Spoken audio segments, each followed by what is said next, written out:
Esses aqui pequenininhos. Bom, então a gente hoje vai dar continuidade aí aos nossos aulões de conhecimentos gerais e a gente vai tratar aí de duas RDCs que são super importantes e são continuidade do assunto que a gente começou na semana passada sobre a RDC 31, né, que dá conta aí da equivalência farmacêutica e perfil de dissolução comparativo. E agora a gente vai então falar da 742, que é bem extensa, né? Ela vai falar aí dos critérios. Ela não é muito extensa, mas ela tem muitos detalhes que eu acho que podem ser alvo da banca, uma vez que ela foi recentemente incluída aí para esse ano. Então a gente vai tentar esmiuçar aqui o máximo possível. Tem uma parte dela que eu vou falar para vocês que eu acho importante depois vocês lerem com atenção por conta, né? Principalmente quando ela segmenta ali para cada tipo de forma farmacêutica, transdérmico, né? Medicamentos de liberação prolongada, algumas particularidades em relação aos critérios de condução desses estudos de biodisponibilidade relativa e bioequivalência, tá?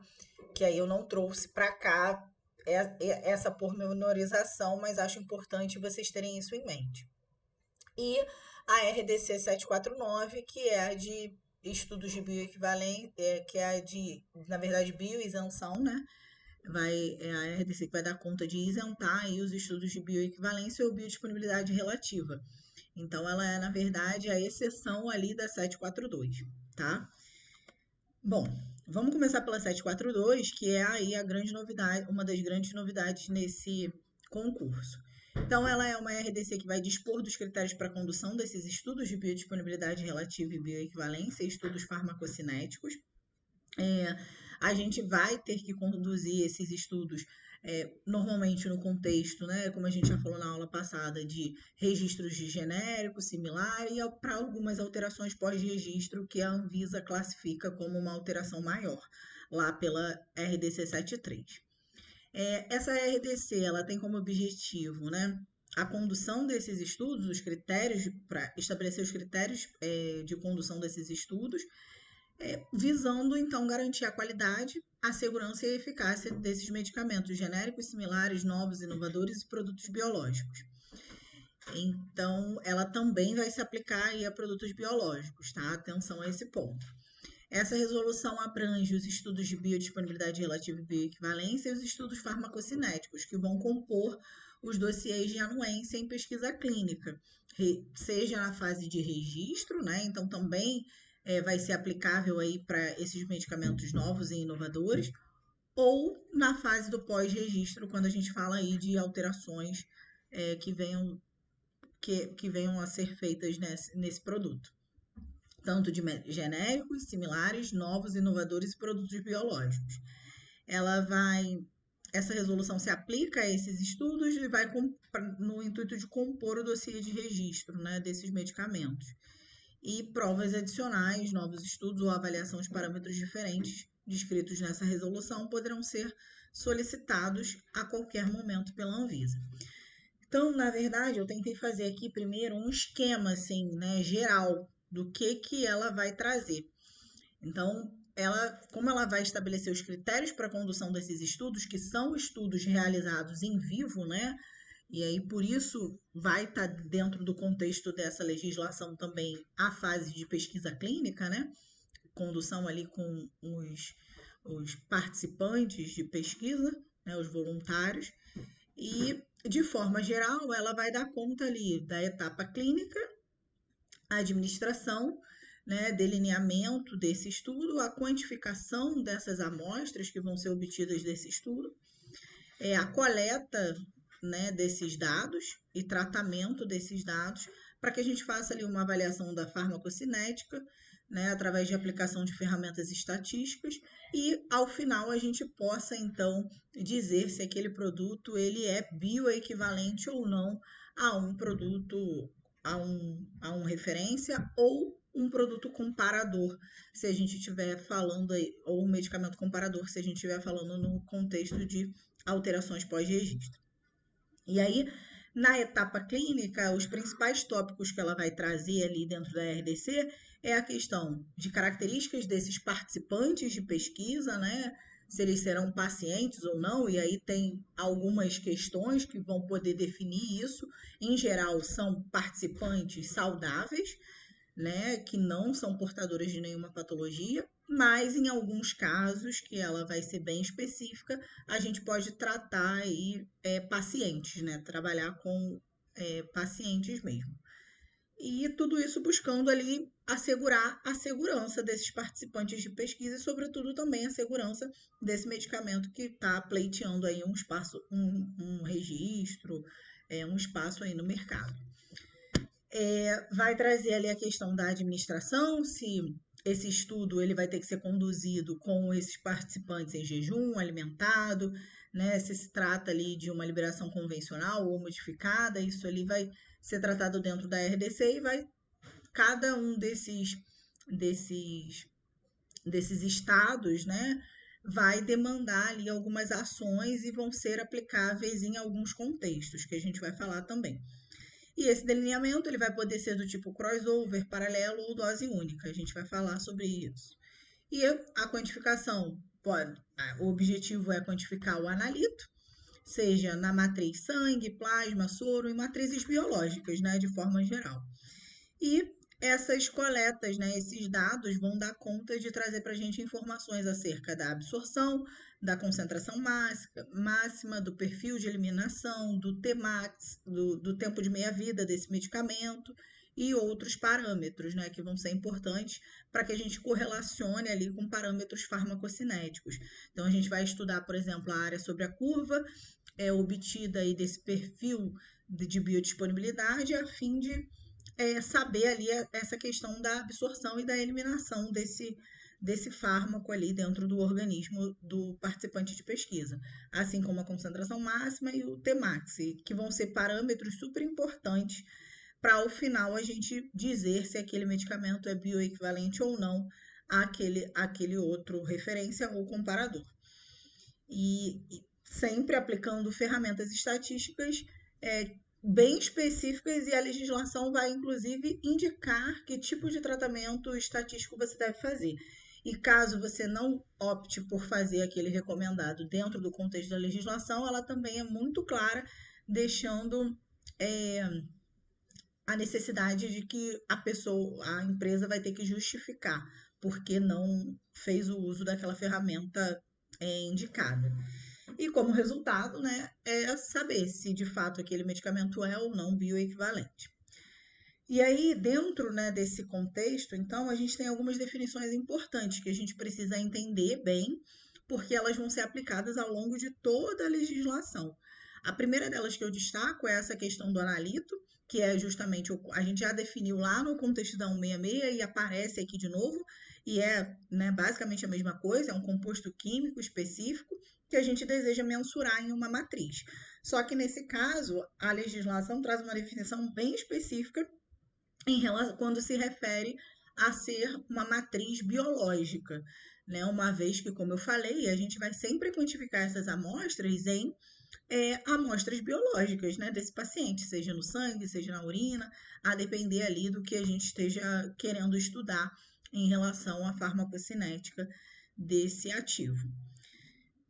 Biodisponibilidade vai ser a velocidade e extensão de absorção de um princípio ativo proveniente de uma forma farmacêutica a partir de sua curva concentração versus tempo na circulação sistêmica ou sua excreção na urina, medida com base no pico de exposição e na magnitude da exposição ou exposição parcial.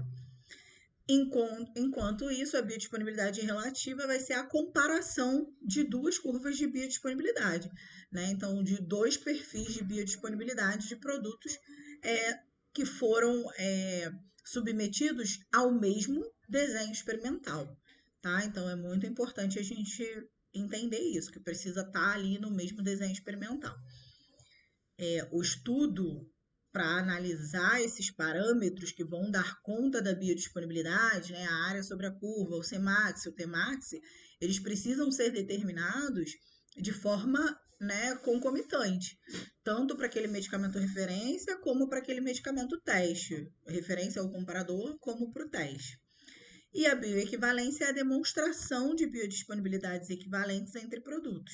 Então, na verdade, quando eu comparo biodisponibilidades, eu estou falando da biodisponibilidade relativa.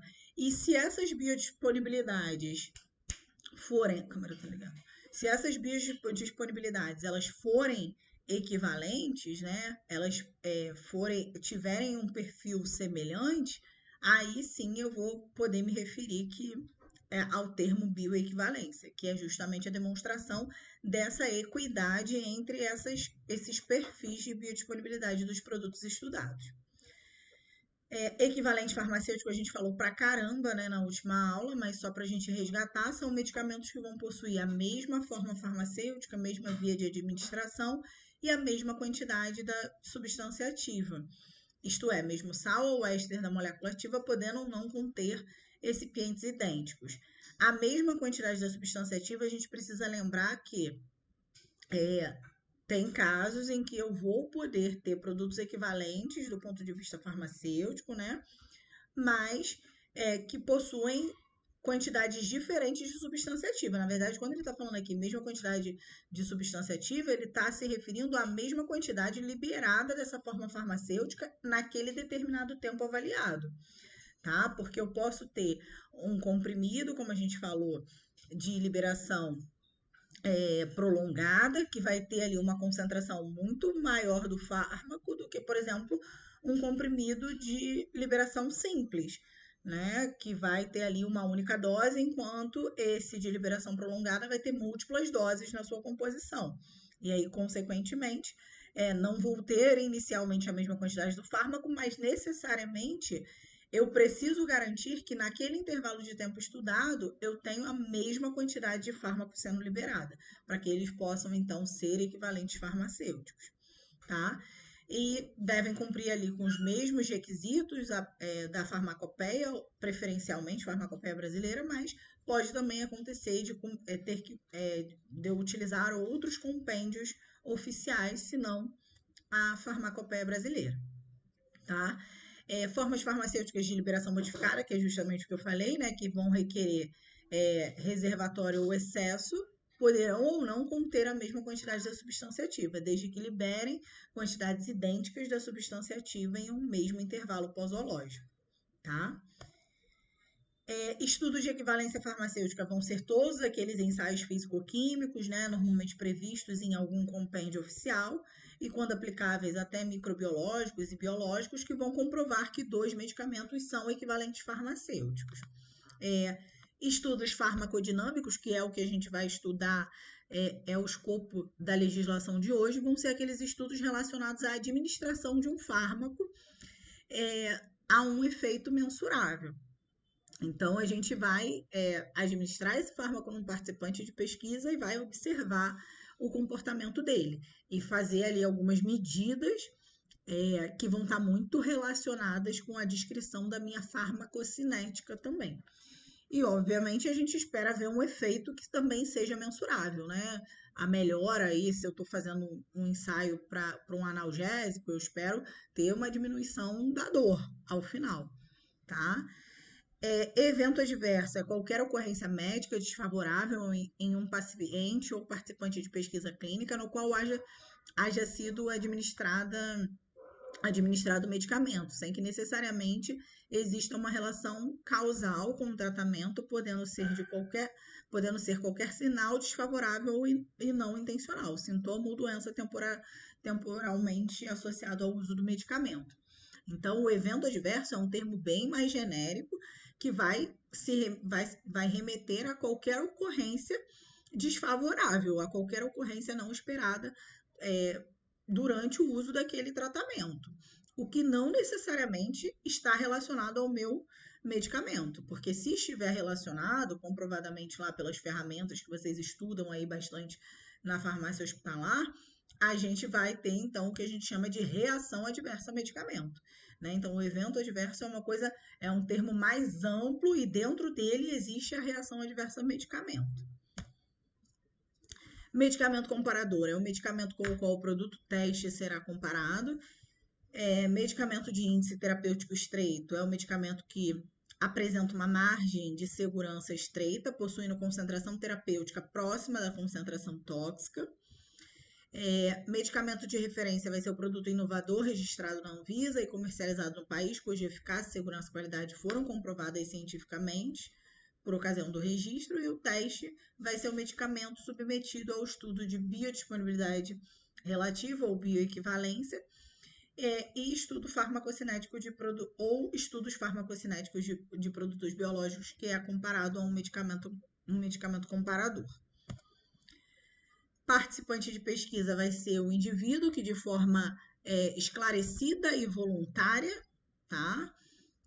Ou sob esclarecimento e autorização de seu responsável legal, para alguns casos, por exemplo, quando a gente trata ali de estudos bem específicos no público pediátrico, ou por algum motivo aquele participante de pesquisa ele não tem a capacidade ali de responder por si, né? E aí necessariamente ele precisa ali que um responsável legal responda por ele. Então, mediante essa autorização do responsável, a gente também vai poder incluir esse indivíduo dentro de um estudo e ele vai ser considerado um participante de pesquisa. O protocolo de estudo é o documento que vai descrever os objetivos, o desenho, a metodologia, as condições e estatísticas e a organização de um ensaio.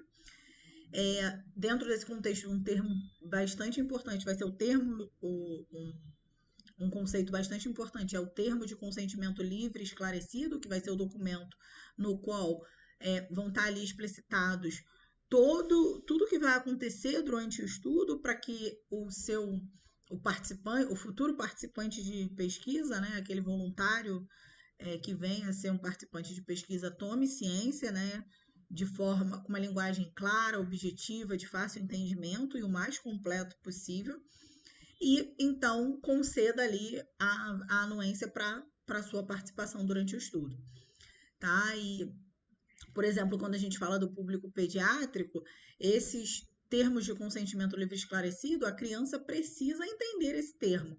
E aí, muitas vezes, tem até a possibilidade de recorrer a animações, fazer na forma de desenho, enfim, desde que contemple ali todas as características e todas as coisas, né, das quais a criança vai ser alvo e que ela consiga ali tomar ciência do que de fato ela vai ter que participar, por mais que se tenha ali um responsável legal, tá? Unidade farmacotécnica é a fração unitária do medicamento, corresponde a um frasco ampolo, uma ampola, uma seringa preenchida, um flaconete, um sachê, um envelope, um comprimido, enfim. Ou a forma basicamente uma unidade ali da forma farmacêutica que se pretende desenvolver ou registrar, tá? Bom, e aí a gente chega então aqui na definição, né? Vamos falar agora um pouquinho de dossiê do estudo.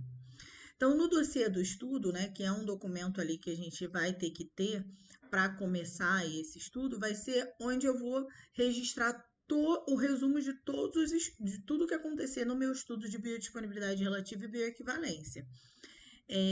Tanto com o meu, mesmo para o meu medicamento teste e aí a exceção a isso vão ser os estudos com pilotos realizados para fins exploratórios, tá? E aí esse documento precisa estar disponibilizado de forma eletrônica para a Anvisa, indicando ali minimamente a finalidade do estudo, quais são os medicamentos testes e comparadores utilizados, os lotes dos medicamentos, os desenhos adotados para esse estudo e os resultados obtidos. Entende-se como o mesmo medicamento teste, os diferentes lotes desse medicamento, incluindo aqueles que foram produzidos com alteração menor, moderada ou maior. E o relatório completo dos estudos poderá ser solicitado a qualquer momento. No caso de um mesmo medicamento teste apresentar estudos com conclusões diferentes, deve ser apresentada uma justificativa para a aceitação de um resultado em detrimento do outro. Bom, medicamentos em estudos.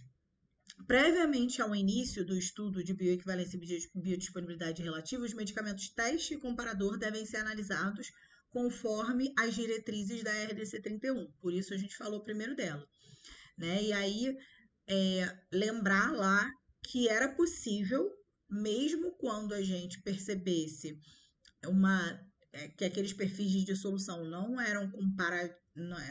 eram semelhantes, ou seja, a gente não tinha a princípio uma equivalência ali do ponto de vista farmacêutico, a gente poderia, em alguns casos, partir ali para provar essa bioequivalência no ensaio em vivo. Então, é justamente isso que ele fala aqui. A diferença de teor do fármaco entre o medicamento teste e comparador, quando esses forem de uma mesma concentração, não deve ser superior a 5%. Quando o estudo de equivalência farmacêutica não for aplicável, devem ser apresentados laudos de controle de qualidade de cada um dos medicamentos empregados no estudo. Porque lembra, né, para esse caso em que, por exemplo, o meu medicamento não deu o equivalente farmacêutico lá nos testes físico-químicos. E mesmo assim eu quero fazer meu ensaio de biodisponibilidade relativa à bioequivalência. Eu posso. Inclusive, ele é soberano, porque, como eu disse, existem alguns casos, por exemplo, quando a gente tem mecanismos que são importantes para a absorção daquele fármaco e só acontecem em vivo, a gente não vai conseguir, de repente, garantir essa equivalência in vitro, num estudo, por exemplo, comparando o perfil de dissolução, porque a gente precisa ali de enzimas, de um ambiente que só em vivo a gente consegue mimetizar, né? Só em vivo a gente consegue ter, para entender como se dá essa absorção. E aí, por isso, esses estudos de biodisponibilidade relativa e bioequivalência vão ser soberanos. Eu vou poder ter ali 2 medicamentos bioequivalentes, mesmo tendo dado negativo lá inicialmente. Só que, nesse caso, eu preciso necessariamente apresentar laudos minimamente de controle de qualidade de cada um dos medicamentos empregados no estudo, tá? Para garantir ali que eles cumprem as exigências ali do ponto de vista de controle físico-químico. Por mais que não sejam iguais, eles cumprem ali as exigências da farmacopeia, tá? E os casos que a gente tem essa diferença ali menor, né, não superior a 5%, são os casos que normalmente a gente, né, vai fazer aí a biodisponibilidade relativa e bioequivalência, na verdade, quando houver necessidade, né? Não for um caso de bioisenção que a gente vai ver no contexto da 749. Então, para medicamentos classificados como genéricos ou similares, o estudo deve ser realizado com o mesmo lote utilizado no estudo de equivalência farmacêutica. Então, aqui também eu preciso ter ali os mesmos lotes que eu usei inicialmente, tá? No contexto da RDC 31. E quando não for possível, eu preciso justificar por que eu estou usando lotes diferentes. E para a realização das provas de equivalência farmacêutica e biodisponibilidade relativa, o medicamento comparador deve ser adquirido em território nacional, exceto quando se tratar ali de um medicamento importado, tá? E indisponível, portanto, no mercado nacional, então não tem jeito. Aí eu vou ter que comprar, né, importar e vou usar ele mesmo. E aí a gente chega, então, na primeira etapa aí desses estudos. Então, uma vez que eu não estou dentro daqueles casos de bioisenção, né, fui equivalente farmacêutico e tive um perfil de dissolução comparativo lá semelhante, né, com o meu F2 maior do que 50%. Então, e tenho ali uma diferença não superior dos teores, trago para o estudo de biodisponibilidade relativa. Ou para aqueles casos em que não tive equivalência in vitro, mas quero testar em vivo, porque eu sei que esse meu fármaco depende de mecanismos que só acontecem no organismo vivo. E aí, beleza, vamos então fazer esse estudo, porque é um estudo caro, tá?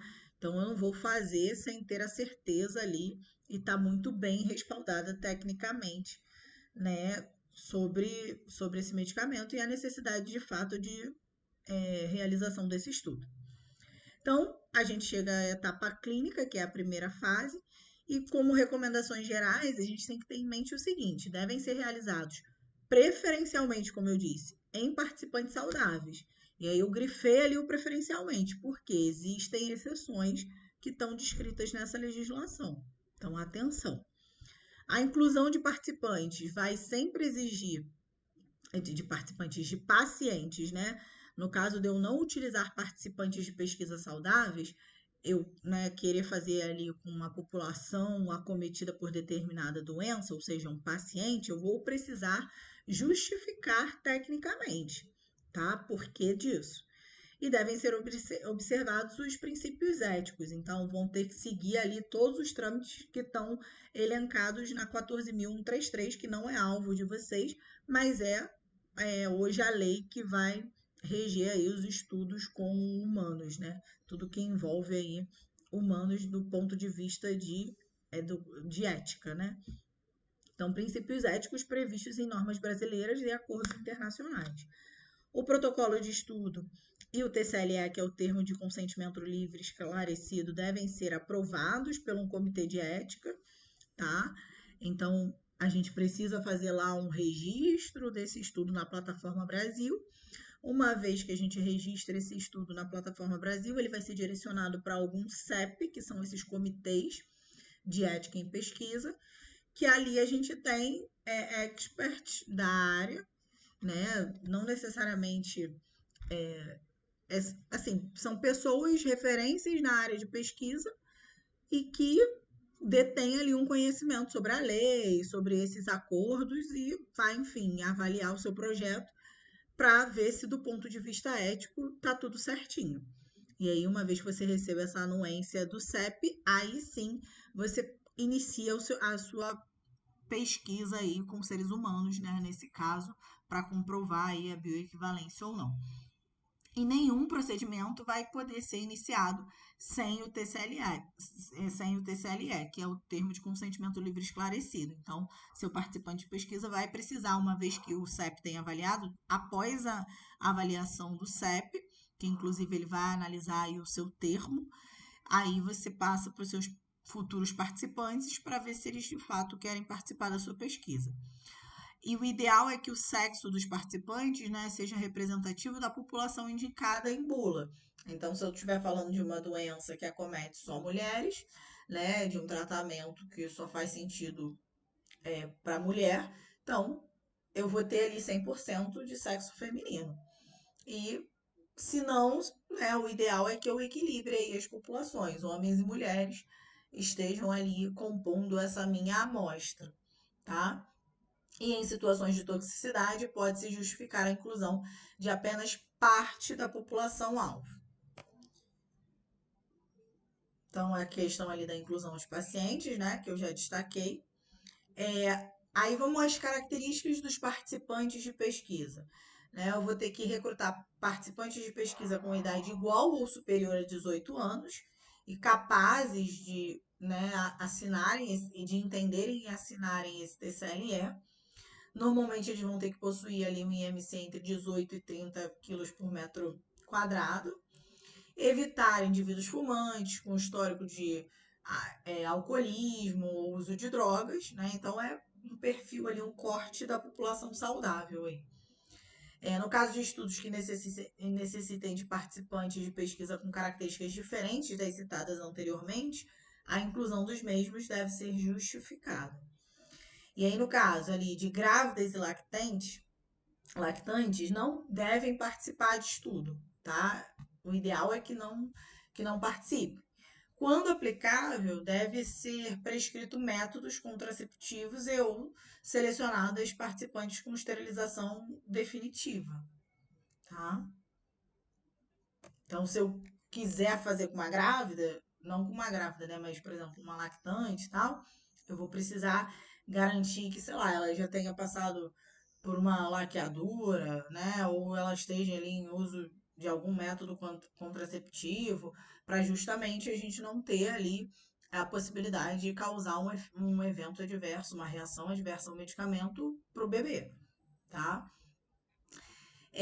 Avaliação clínica vai acontecer antes e após o estudo, e aí a gente sempre vai prezar ali, né, nessa fase, pelo levantamento do histórico médico desse paciente, desse participante, exame físico, Eletrocardiograma a gente vai ter que fazer, avaliações laboratoriais diversas, então, como as que estão aqui descritas, então, hemograma, ureia, creatinina, né, para poder avaliar aí o estado de saúde desse paciente antes do estudo e também após o estudo.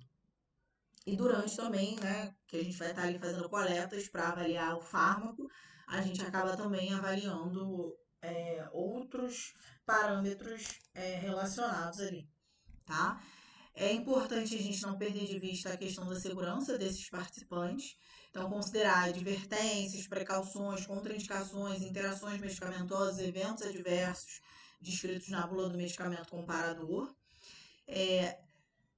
Então, até porque, assim, quando a gente fala de genérico e similar, a gente não está partindo do completo nada, né? A gente tem aí o medicamento referência, a gente tem o comparador, então a gente já sabe de um estudo clínico que foi realizado previamente, o que a gente pode esperar, né, de reação daquele medicamento. Então, é mais tranquilo perceber e garantir essa segurança do que quando a gente está falando aí no contexto de um ensaio de pesquisa clínica para registro de um medicamento novo ou inovador, tá? Realizar monitoramento específico dos eventos adversos potenciais, adotar procedimentos adicionais de monitoramento quando necessário. E aí sempre fazer o registro de eventos adversos, preenchimento obrigatório de formulário específico e registro dos procedimentos adotados para controle e tratamento. Inclusive, quando a empresa vai submeter a avaliação do CEP, ela precisa informar quais são os riscos relacionados a esse desenho, né, a essa pesquisa, e quais seriam as medidas de contingenciamento em caso de ocorrência de algum daqueles riscos, né, de materialização de algum daqueles riscos. E aí a gente vai sempre avaliar esses eventos, né, de acordo com a intensidade, gravidade, causalidade, evolução e intervenção realizada. E em relação ao uso de medicamentos concomitantes, o ideal é que a gente tenha ali um perfil de participante de pesquisa que não utilizem fármacos que venham a interferir na farmacocinética do fármaco que está sendo alvo ali do estudo, né? Ou mesmo possam interferir na codificação analítica. E o ideal é que sejam utilizados, então, caso o paciente faça uso de outros medicamentos, né, e a gente saiba que pode haver ali alguma interferência ou não, ou esteja na dúvida, o ideal é que a gente utilize durante ali toda a análise eles então como padrões internos, porque aí dessa forma a gente consegue garantir que no meu controle também vai, o meu é como se minhas amostras de controle também estivessem sofrendo a mesma influência que as amostras do meu paciente. E aí, consequentemente, eu consigo então comparar se de fato esses fármacos que ele faz uso, né, esses medicamentos que ele faz uso, contêm fármacos que interferem ali do ponto de vista analítico, pelo menos, para o meu estudo. E além disso, a gente também tem que considerar a questão da fenotipagem e genotipagem. Uma vez que esses fármacos eles vão ser alvo de metabolismo e a gente sabe que de acordo com o genótipo, né, o fenótipo que aquela pessoa apresente, a gente tem aí metabolizadores rápidos, metabolizadores lentos, a depender aí do tipo de enzima, de expressão que esses participantes venham a apresentar. E aí, assim, uma solução até para diminuir essas interferências aqui que eu estou falando para vocês e que a legislação vai trazer é quando a gente utiliza o próprio paciente como controle dele mesmo. Então, numa determinada fase do estudo, ele está recebendo ali o medicamento, na outra fase do estudo, ele não vai receber o medicamento. E aí é como se ele fosse o controle dele mesmo, né? E aí a gente diminui essa interferência desses fatores dentro do desenho do estudo, tá? E aí permite distribuição equilibrada. O ideal é que a gente, né, se a gente detecta por estudos ali de fenotipagem e genotipagem que a nossa população tem perfis diferentes, O ideal é que a gente faça uma distribuição no grupo de maneira equilibrada, desses metabolizadores lentos ou metabolizadores rápidos, tá? Que possam haver ali dentro da minha população. E podem ser utilizados por razões de segurança do, do paciente, tá? Ainda na etapa clínica, os fármacos cujos estudos devem ser conduzidos em pacientes. Quais vão ser os casos, né? Porque a gente falou que, na maioria das vezes, vamos prezar ali pelo indivíduo saudável, mas a legislação traz ali algumas exceções para os quais a gente vai poder conduzir esse estudo em pacientes. Quais são elas? É permitido para medicamentos com risco significativo à segurança. Pacientes, né, têm que pertencer à população-alvo do medicamento. Devem estar em tratamento para indicação prevista em bula. Incluir apenas pacientes clinicamente estáveis, então precisa respeitar tudo isso para que a gente consiga incluir um paciente, né, e conduzir esse estudo com pacientes. Preferência por pacientes em monoterapia, por conta, né, do que a gente já falou, da possibilidade de interferência do ponto de vista analítico, mas não só analítico, também do ponto de vista de farmacocinética e farmacodinâmica no organismo vivo. Em casos de politerapia, as comedicações devem permanecer em todos os períodos do estudo.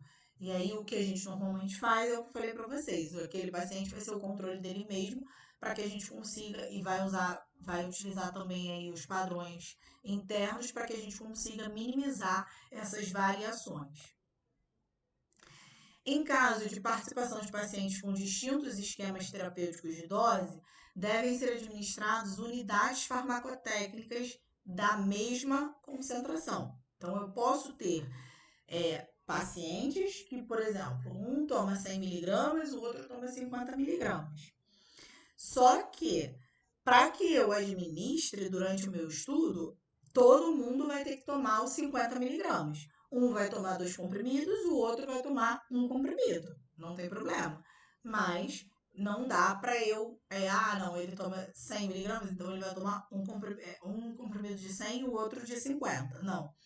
A gente vai ter que sempre prezar pela questão da concentração da unidade farmacotécnica, de ser a mesma concentração daquele comprimido, daquela cápsula, daquele sachê, daquela unidade ali que a gente estiver estudando.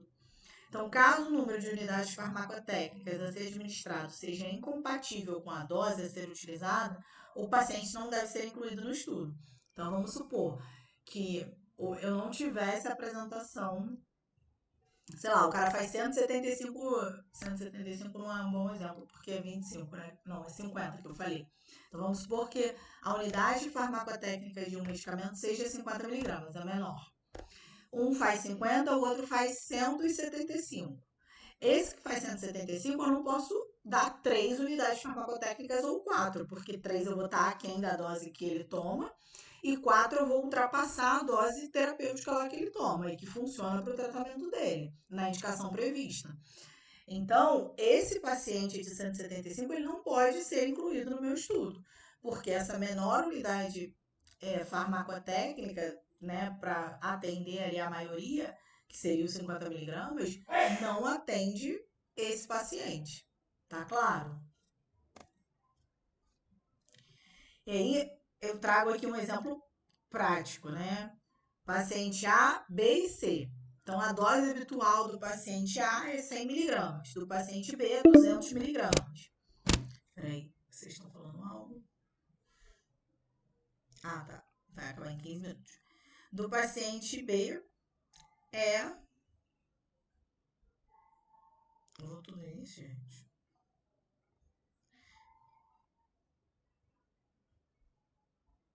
Do paciente B é 200 miligramas, do paciente C 300 miligramas. Então, a administração do estudo vai ser todo mundo fazendo a menor unidade farmacotécnica, que seria 100 miligramas. Então, o A vai tomar um comprimido, o B 2 e o C 3. Então, todos os participantes recebem unidades farmacotécnicas da mesma concentração, variando apenas o número de comprimidos. Tá claro? Então, Situação de exclusão. Um paciente, por exemplo, que utiliza 150 miligramas. Eu não poderia incluir nesse estudo, porque o estudo dispõe apenas de comprimidos de 100 miligramas. A dose não pode ser obtida utilizando as unidades farmacêuticas, as unidades farmacotécnicas previstas. Então, ele está fora do estudo, ele não pode ser incluído. Beleza? Forma de administração dos medicamentos. A administração vai ser conforme a via e o modo descrito na bula do medicamento comparador ou do medicamento referência.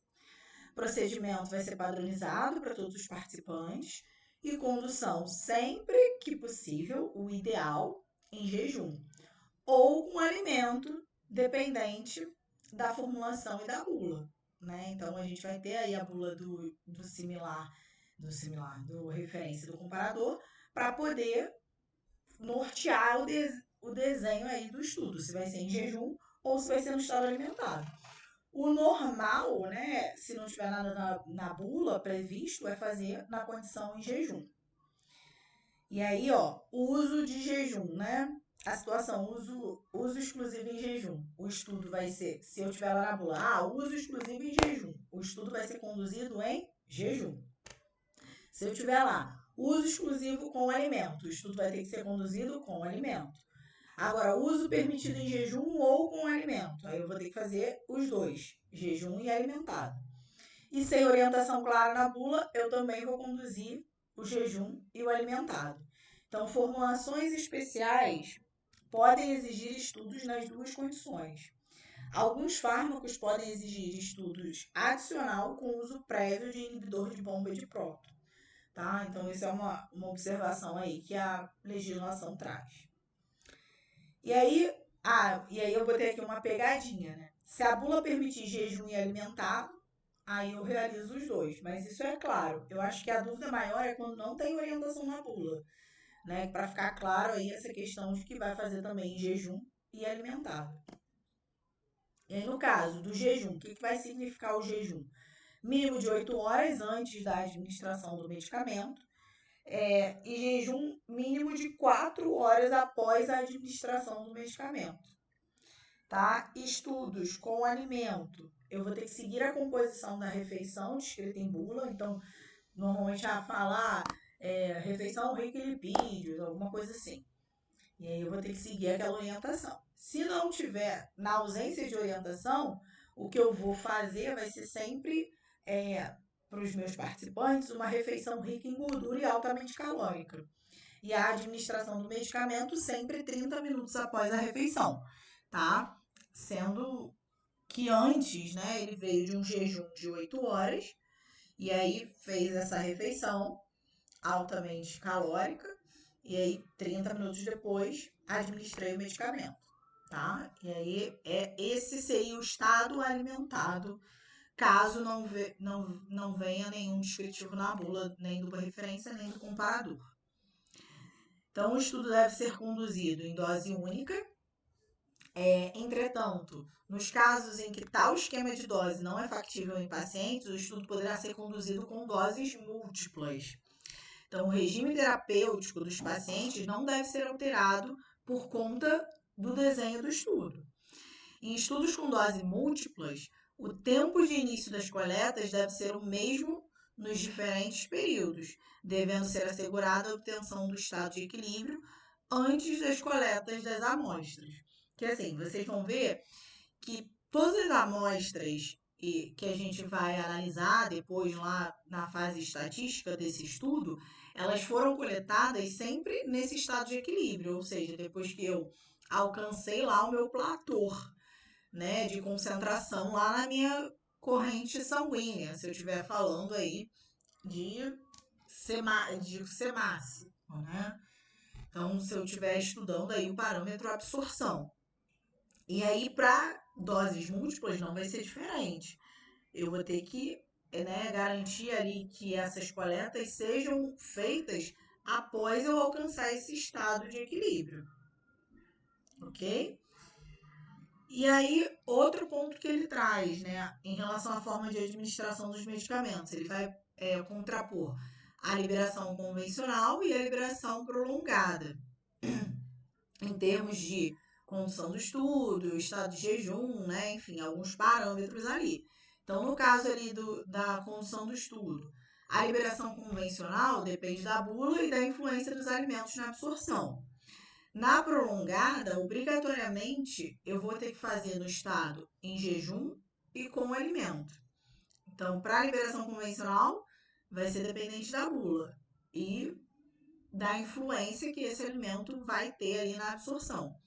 Para a prolongada, não. Eu necessariamente vou fazer em jejum e no estado alimentado. E aí, no caso do estudo em jejum, para a liberação convencional, pode ser necessário, depende do que a bula vai dizer. Para a liberação prolongada, sempre é exigido, como eu acabei de falar. Estudo com alimento, pode ser necessário na convencional, sempre exigido na prolongada. Quando vou realizar os dois? Quando a bula permitir jejum alimentado ou quando não houver orientação clara no caso da liberação convencional. Para prolongada, isso é regra geral para todas as formulações. Exceção. Formulações específicas podem exigir estudos adicionais e, no caso da prolongada, pode haver apenas uma condição mediante justificativa de segurança.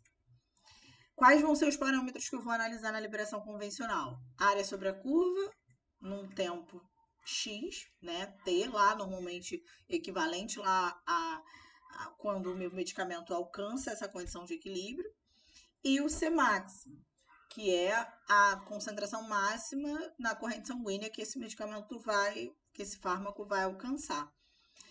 Para prolongada, eu vou ter esses mesmos parâmetros acrescidos ali da área sobre a curva parcial, né, inicial e final, e essa área sobre a curva, gente, eu estou me referindo à área da curva de biodisponibilidade, né, que é a concentração versus tempo. A gente vai ter ali um mecanismo de transformar essa área sobre a curva num trapézio e a partir do cálculo da área desse trapézio, a gente vai fazer uma estimativa de absorção, tá? E é assim que e é esse parâmetro área sobre a curva que é super importante para a gente, por exemplo, fazer comparação aí entre medicamentos e ao final dizer se eles são bioequivalentes ou não, né? Eles precisam estar ali dentro de uma faixa de um intervalo de confiança para que sejam ali bioequivalentes. Influência da bula. No caso da liberação convencional, total, né? Vai determinar a condição de administração. No caso da liberação prolongada, não influencia muito, porque a regra geral é a gente fazer tanto no estado de jejum como no alimentado. Beleza? E aí, liberação prolongada, a gente precisa lembrar que é aquela liberação que tem múltiplas doses ali dentro, né? Um sistema reservatório ou outro, que vai sendo liberado paulatinamente ali ao longo de um intervalo de tempo maior, 24 horas, né? Isso melhora aí a adesão do paciente, tem várias vantagens do ponto de vista do paciente, tá? Forma de administração dos medicamentos, né? Ainda relacionado ao convencional e forma de liberação prolongada, né? Um bizuzinho aqui para que vocês tenham esse resumo. Quais são as semelhanças, né, para elas, em relação à etapa clínica desse estudo? Administração conforme bula do medicamento comparador, necessidade de padronização para todos os participantes, avaliação da bioequivalência, utilizando a área sobre a curva e o C máximo, e a possibilidade de influência dos alimentos sobre a biodisponibilidade. Beleza. Quais são as principais diferenças? Para a liberação convencional, condição do estudo vai ser completamente dependente da bula. Aqui, gente, a administração conforme bula é a administração da unidade farmacotécnica, tá? Não tem a ver com jejum ou alimentado, porque isso só vai ser relevante para o medicamento convencional, de liberação convencional. E no caso uma outra diferença de liberação convencional é poder exigir apenas um estudo, ou jejum ou alimentado, ou ambos, caso não tenha nada descrito ali. Por outro lado, a liberação prolongada, a regra geral é sempre jejum e com alimento, e vai exigir avaliação adicional de área sobre a curva parcial, inicial e final. Beleza?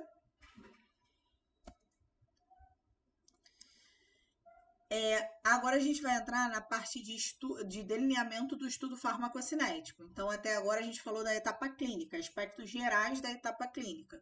E aí passamos aí por alguns pontos importantes. Eu vou parar aqui e vou continuar no próximo link, para a gente poder falar aqui do delineamento farmacocinético. Alguma dúvida, gente, até aqui? Tá claro para vocês? É uma RDC muito descritiva, então não tem muito, né, não tem muito como fugir. O que eu tentei fazer foi resumir, né, destacar algumas informações que eu acho que são importantes, mas ela é muito descritivazinha, né? Então tem que ler mesmo, muitas coisinhas, muito detalhezinho decoreba, não tem muito como fugir, não. Mas tá melhorando aí o entendimento? Como é que tá?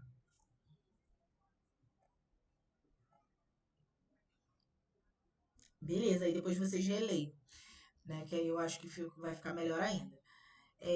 Vou desligar aqui, gente. Vamos pro próximo link. Até já.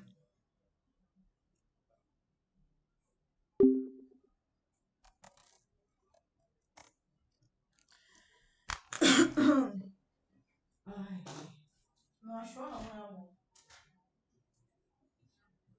Vai fazer um xixi. Não achou não.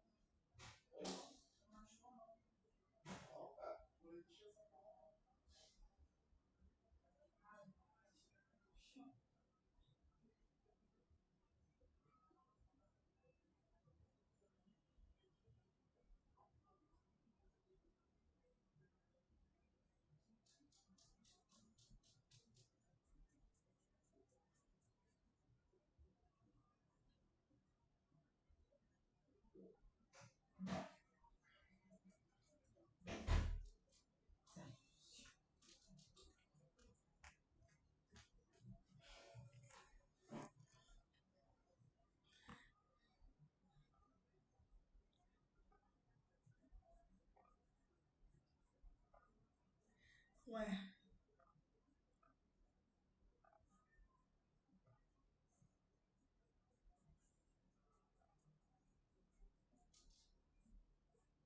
gente, fiz besteira.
Pronto, gente, voltamos. Aquele link que eu criei primeiro, não sei o que rolou ali. Bom, vou continuar aqui. Deixa eu diminuir vocês.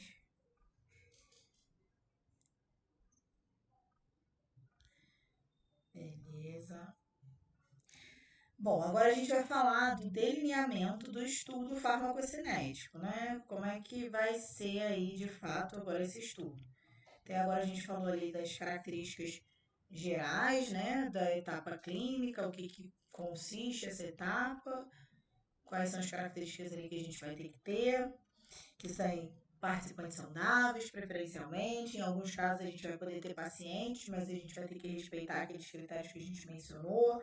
Vamos pensar se é um estudo que vai ser conduzido de jejum ou alimentado, e aí a gente vai ter que fazer aquelas considerações. E aí a gente vai então agora pensar aqui o delineamento desse estudo. Regra geral, o ideal é que seja sempre um estudo randomizado e que os participantes vão ser distribuídos de forma aleatória para a gente evitar viés, tá? Estudo crossover, ou seja, cruzado, que é aquilo que eu tinha falado para vocês, o mesmo participante vai receber dois medicamentos, os dois medicamentos, tanto teste como medicamento comparador, ou referência, e aí, portanto, ele vai ser o controle dele mesmo, só que isso em momentos diferentes. E aí o ideal é que a gente tenha ali esses momentos sejam separados ali por um tempo de eliminação desse medicamento, mais ou menos cinco meias vidas, né, para a gente garantir aí a eliminação completa do medicamento primeiramente administrado. E normalmente em dose única. A RDC permite o uso de um estudo paralelo quando o fármaco possui uma meia-vida muito longa, ou o washout se tornaria excessivamente demorado, ou quando houver qualquer justificativa ali relevante. Então, por exemplo, eu posso não necessariamente fazer um crossover, né? Eu posso fazer tipo dois grupos diferentes recebendo cada um deles um tipo de medicamento. Um grupo vai receber o teste, o outro vai receber o comparador ou referência. Isso é permitido, só que só para aqueles casos em que o fármaco tem uma meia-vida muito longa. Por quê? Porque imagina, se eu faço um estudo cruzado para esse fármaco com meia-vida muito longa, como eu tenho que esperar ali 5 meias-vidas, né, até a completa eliminação, se ele tem uma meia-vida muito longa, esse estudo vai demorar muito tempo. E aí, nesses casos, eu posso respaldar, né, por isso ou por outro motivo técnico ali, a necessidade de se fazer em paralelo e não dessa forma cruzada. Mas essa forma cruzada tem várias vantagens, por isso que ela é a mais recomendada, né? Porque, como eu disse, o mesmo participante recebe os dois medicamentos e é meio que ele o controle dele mesmo. Então é o ideal, a gente diminui aí diversos vieses, diminui diversas variações que esses parâmetros aí estão suscetíveis. Quantificação do analito. A quantificação do fármaco inalterado ou do seu metabólito deve seguir as recomendações descritas no ato normativo específico, né? Aí a gente vai ter aí a RDC, primeiro, vão ter que ser métodos validados, a gente vai ter aí as RDCs que vão dar conta dessa validação e, sobretudo, também, como a gente está falando aqui de métodos bioanalíticos, né, que vai determinar matrizes biológicas, a gente vai ter que vão ser amostras bem mais complexas para a codificação desse analito do que quando a gente fala de codificar ali dentro da forma farmacêutica, tá? Que já não é trivial, mas no organismo humano, né, ou numa amostra fisiológica é muito pior. Então, caso o fármaco não conste na lista, deve ser realizada uma consulta prévia à Anvisa para verificação da quantificação do analito e de seu metabólito. No protocolo de estudo devem estar previamente definidos os analitos a serem quantificados, bem como quais analitos serão avaliados por métodos estatísticos e quais irão determinar o resultado do estudo. Então, eu preciso ter muito claro ali de que forma eu vou monitorar esse meu insumo farmacêutico ativo. É na forma dele inalterado, é por algum metabólito, isso precisa ser delineado antes. E nesse caso, sim, é desafiador, mas é menos desafiador do que quando a gente está tratando aí de um registro de um medicamento novo. Porque, querendo ou não, um genérico ou similar, a gente já sabe o que esperar em termos de metabólitos. A gente já conhece ali a farmacocinética e a farmacodinâmica esperada, né, desse insumo farmacêutico ativo. Então, consequentemente, a gente consegue fazer ali minimamente uma previsão e delinear isso. A quantificação ela deve ser feita a partir de uma matriz biológica, então, como eu disse, normalmente sangue, plasma ou soro. Pode ser aceita a quantificação do analito em outras matrizes, como urina, fezes, humor aquoso, né, lá do olho, desde que não seja possível quantificar o analito na circulação sistêmica. Tá? E quando a quantificação dos analitos for feita na urina, devem ser apresentadas evidências de que a excreção urinária irá refletir a exposição sistêmica. Ou seja, tudo que chega na corrente sanguínea tem que necessariamente ser excretado pela urina, né? Ou majoritariamente ser excretado pela urina. Ela tem que ser representativa dessa absorção, porque é pelo metabólito da urina que eu estou prevendo a minha absorção. Né? Ele virou um metabólito e saiu na urina porque um dia ele foi absorvido. Então é uma correlação de maneira indireta, mas que tem que ter proporcionalidade aí direta. Em relação, eu preciso estabelecer um cronograma de coleta. Então, o cronograma de coleta ele vai permitir a caracterização desse perfil do analito em estudo e deve ser estabelecido a partir dos seguintes fatores. Deve contemplar a coleta pré-dose e se estender por um período igual ou superior a 3 vezes a meia-vida de eliminação do fármaco ou do metabólito. Devem ser previstos tempos de coleta para adequada caracterização da absorção. Então não adianta eu ter um fármaco que é rapidamente absorvido e eu coletar ali o sangue depois de horas, porque aí provavelmente eu já estou pegando ali a fase descendente da minha curva e não vou conseguir, portanto, estabelecer aquela curva clássica de concentração versus tempos da biodisponibilidade e fazer uma previsão real desse comportamento. Devem ser previstos tempos de coleta na região do C máximo, né, para caracterização desse parâmetro, e a fase de eliminação deve ser evidenciada, com no mínimo 3 pontos de coleta para correta extração dos parâmetros farmacocinéticos. E no caso de substâncias endógenas, devem ser realizados no mínimo 3 coletas para caracterização do nível basal de cada participante da pesquisa em todos os períodos do estudo. Então, se eu estou falando de um fármaco que mimetiza uma substância que eu tenho lá no meu organismo, para que eu consiga perceber esses incrementos de concentração na fase de absorção, né, na fase ascendente da minha curva de biodisponibilidade, e depois perceba esses decréscimos na fase de excreção e depuração desse fármaco, na fase descendente da minha curva, eu preciso ali fazer coletas do nível basal de cada participante, pelo menos 3, em todos os períodos do estudo. Na fase que eu estiver ali iniciando a minha administração e iniciando ali a minha absorção, na fase em que eu tenho o equilíbrio, que é o meu platô, que eu alcanço o meu C máximo, e na fase descendente de depuração, onde prevalece a depuração e a eliminação desse fármaco, tá? Para que justamente eu consiga perceber isso, porque senão o meu analito vai se misturar ali com o meu é, o meu, a minha substância endógena e eu não vou saber exatamente o que está acontecendo. Entendem? Então, no caso de formulações de liberação convencional contendo fármacos que apresentem meia-vida de eliminação superior a 24 horas, deve ser utilizado um cronograma de coletas de, no mínimo, 72 horas, com determinação da área sobre a curva truncada ou um estudo paralelo. Então, esse é um exemplo do que vai ser aplicável aí o estudo paralelo, que é justamente a exceção lá do crossover, né? Quando a gente tem ali tipo uma meia-vida longa, ou seja, superior a 24 horas, ou a gente vai ter que ter, se a gente for fazer um crossover, né? A gente vai ter que ter ali dias aguardando para poder eliminar completamente esse fármaco e aí fazer ali as 5 meias-vidas para que a gente consiga administrar o comparador ou referência, ou seja, aquele que ainda não tiver sido administrado, ou a gente faz esse estudo em paralelo, 2 grupos, e cada grupo vai receber um medicamento só, tá? E aí a gente vai estudar durante só 72 horas, que é ali o mínimo que eu preciso analisar e estabelecer no meu cronograma para poder ter dados representativos do comportamento dessa forma farmacêutica. Em estudos com doses múltiplas, a amostra pré-dose deve ser coletada imediatamente antes da última administração da medicação. Então, se eu vou dar ali mais de uma unidade, não mais de uma unidade, né?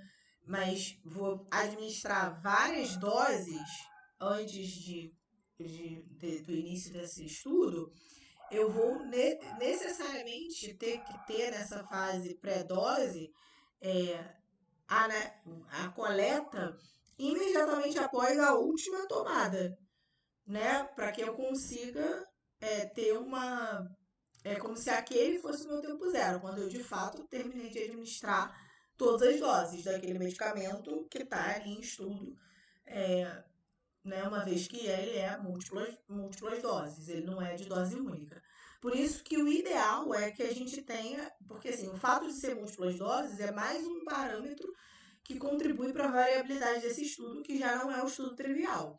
Então, o ideal é que seja administrado em dose única, mas às vezes não é possível, né? A gente já viu aí que às vezes o cara tem que administrar 3 comprimidos, 4 comprimidos, e aí, assim, não tem jeito. Vai ter que ser do tipo dose múltipla, tá? Porque a gente precisa respeitar a posologia que o cara faz habitualmente dentro daquela indicação que está sendo estudada. O cronograma de coletas deve permitir uma estimativa avaliável dos seguintes parâmetros: para plasma, sangue e soro, área sobre a curva no tempo 0 e no tempo t, que vai ser o tempo né, que a gente estiver lá analisando e estudando, depende. Área e também a área sobre a curva do zero ao infinito, além de concentração máxima e tempo para garantir a concentração máxima. Beleza? Então, são esses parâmetros que a gente vai avaliar e depois eles vão reaparecer lá. Então, assim, a gente tem que estabelecer um cronograma que viabilize a coleta desses dados, porque esses dados vão ser imprescindíveis para a gente atestar algumas conclusões dentro do escopo dessa legislação. E aí a gente chega, então, à etapa bioanalítica. A análise das amostras, ela poderá ser efetuada com ou sem réplica. Para análise de amostras em replicata, o critério de aceitação dos resultados deve ser descrito previamente no procedimento operacional do centro que vai realizar esse estudo, ou no protocolo de estudo. O limite inferior de quantificação definido para o método deve ser menor que 5% do meu C máximo médio, observado no estudo para as amostras desconhecidas. Então, o meu limite de quantificação, ele tem que ser minimamente ali, deve ser menor que 5% da minha concentração máxima. Tá? Porque na concentração máxima eu preciso quantificar.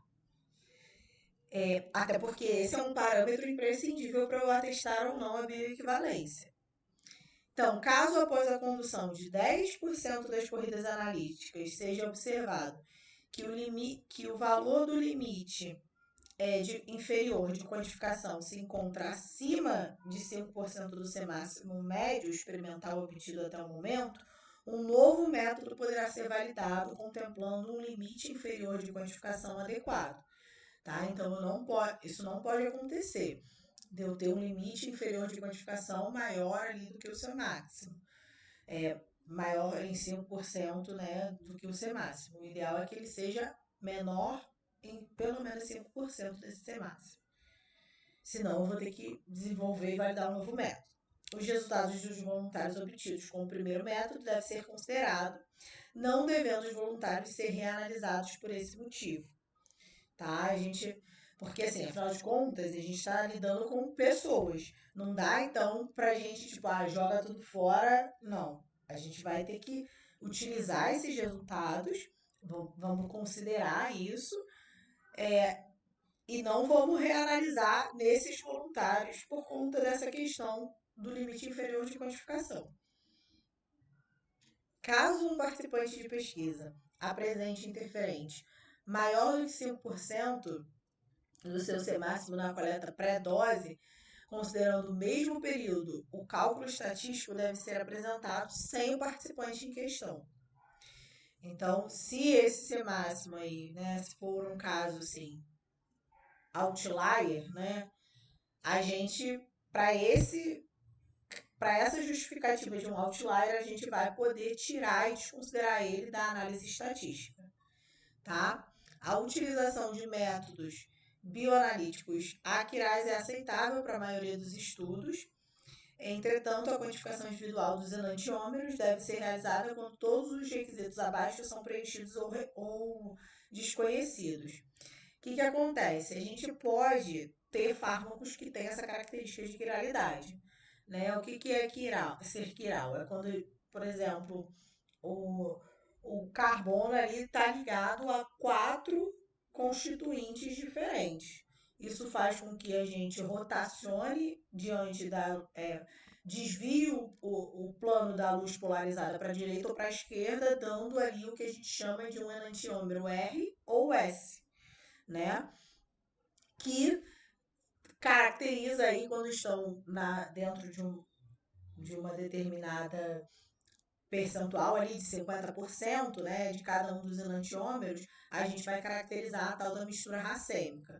Alguns fármacos vão funcionar muito bem, outros nem tanto. Então a gente tem o caso clássico da talidomida que todo mundo já ouviu falar, né, que a gente tinha ali uma mistura racêmica e um dos enantiômeros era o terapêutico e o outro era o tóxico. E aí, né, deu no que deu aí uma série de problemas e desde então a gente precisa estudar essa questão da quiralidade desses fármacos, tendo em vista, né, que a maioria são compostos orgânicos e podem estar suscetíveis a ter aí essa propriedade.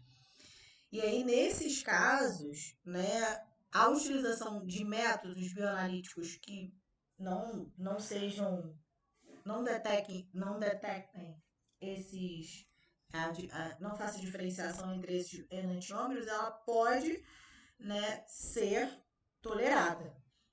Só que os enantiômeros, para aqueles que exibem características farmacocinéticas e farmacodinâmicas diferentes, e a razão da área sob a curva dos enantiômeros é modificada devido a diferenças na velocidade de absorção. Então, a gente não precisa fazer com um método bioanalítico que tenha essa capacidade de diferenciação. Porém, em alguns casos, a quantificação individual dos enantiômeros ela vai ser realizada. Ela vai precisar ser realizada. Em que casos? E aí, para esses casos, a gente vai ter que ter um método bioanalítico com essa característica de determinação da quiralidade. Nos casos em que esses exibirem comportamentos cinéticos e dinâmicos diferentes, ou para os casos em que a razão de área sobre a curva desses enantiômeros ela é modificada, ela modifica a velocidade de absorção deles. Então, ou seja, torna quando esses enantiômeros R ou S trazem ali características para a cinética e a dinâmica desse fármaco que são relevantes do ponto de vista de segurança e eficácia, de qualidade, segurança e eficácia, a gente vai precisar ter método que seja capaz de detectá-los e quantificá-los. Até para que a gente assegure que ao final a gente não tenha ali um percentual significativo desse enantiômero que eventualmente possa ali trazer alguma complicação em uma das características cinéticas ou dinâmicas desse medicamento, desse insumo farmacêutico ativo. Se o enantiômero for inativo ou contribui pouco para a ação do medicamento, é suficiente para demonstrar a bioequivalência apenas do enantiômero ativo. Então, agora, se eu tiver, né, o contrário é verdadeiro. Se eu tenho ali uma mistura em que um sabidamente é inativo ou tem pouca contribuição e relevância do ponto de vista de eficácia, segurança e qualidade do medicamento, beleza, eu vou fazer ali, vou seguir com o meu método bioanalítico aquiral, sem essa capacidade de diferenciar esses enantiômeros. Beleza? Alguma dúvida, gente? Está claro?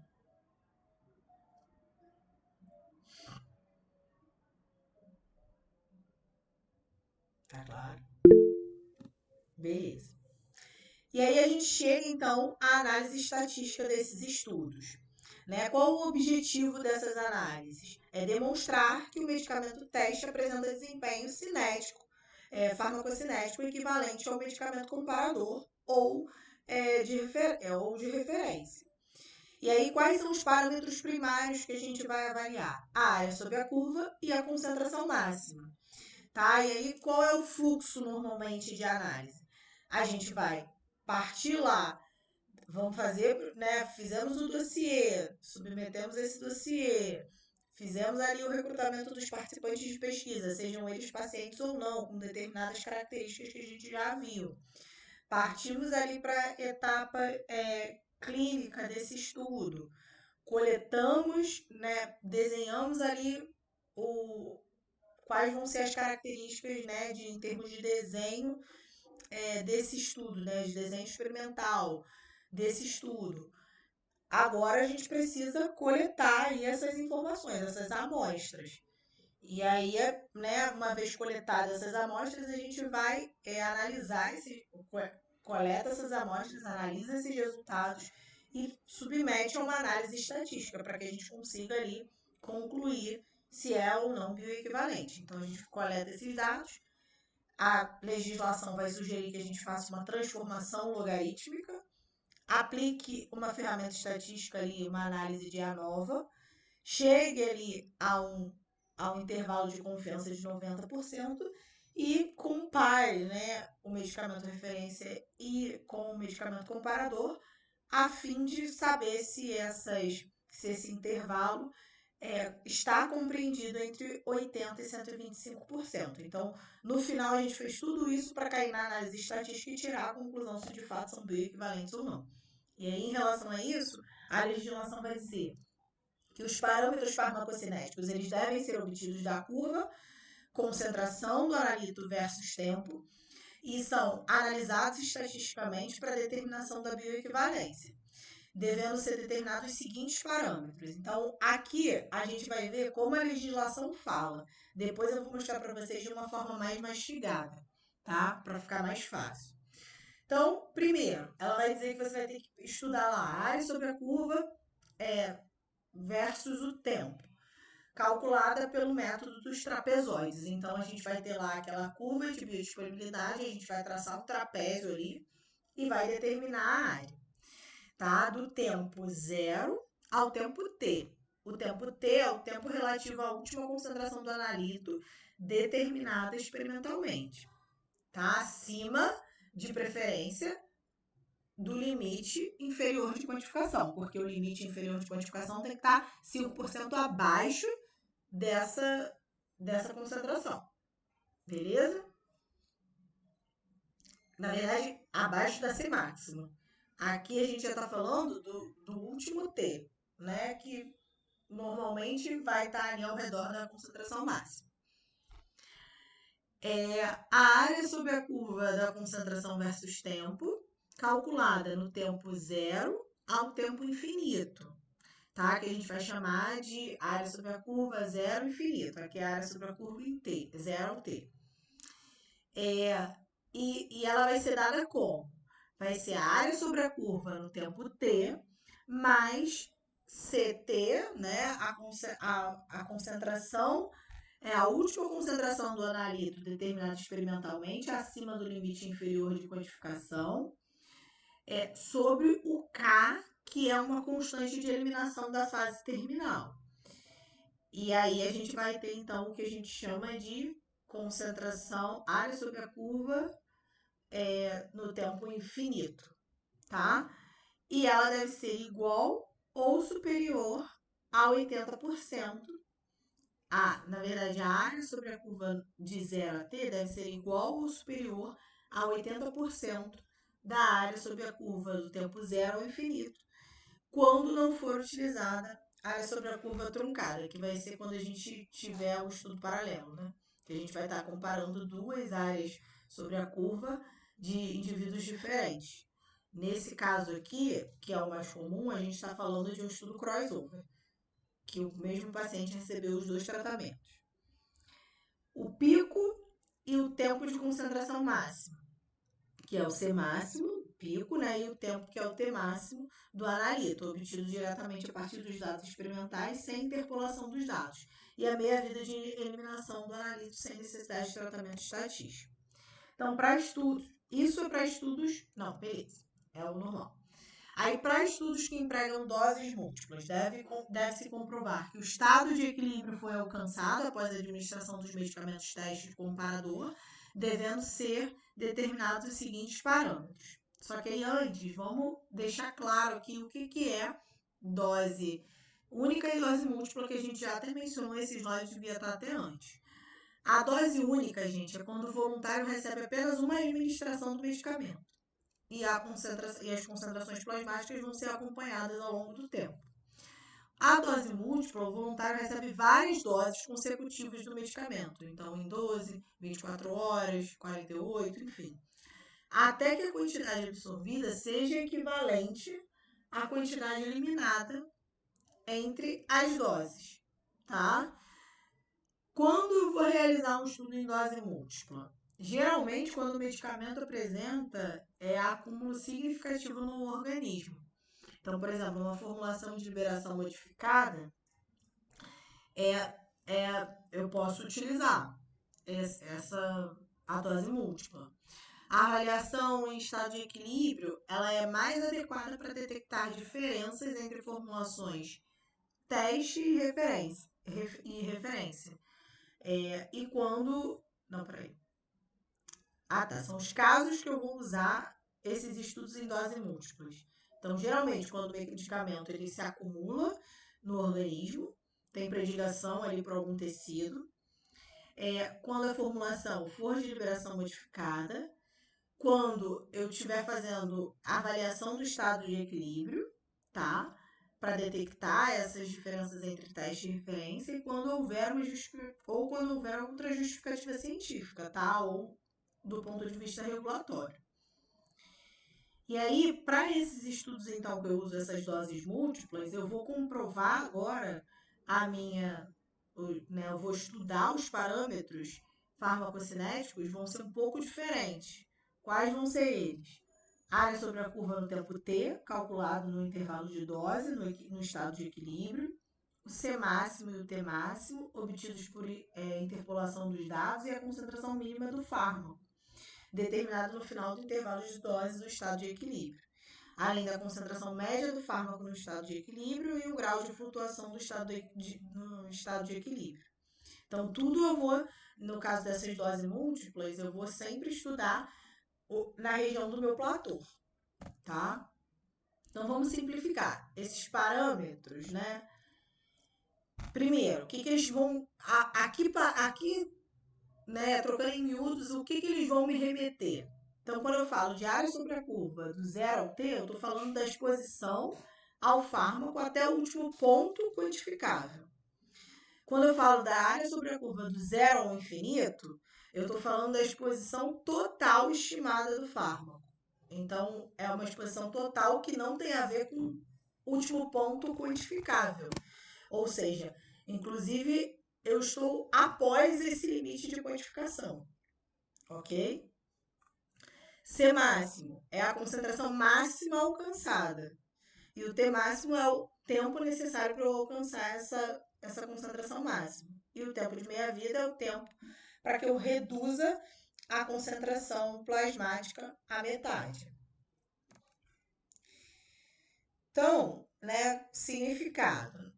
A área sobre a curva sempre vai me remeter ao quanto absorveu. O C máximo, o quanto chegou ali no pico. O T máximo, em quanto tempo chegou no pico. E o tempo de meia-vida, quanto tempo leva para eu eliminar metade do que eu absorvi. Bom, todas as determinações com valores menores do que o limite inferior de quantificação devem ser consideradas iguais a zero para cálculos estatísticos. Então, tudo aquilo que está abaixo do limite menor de quantificação vai ser considerado zero, porque o que está abaixo desse limite eu não consigo quantificar com exatidão, né? Eu não consigo ter certeza daquele valor.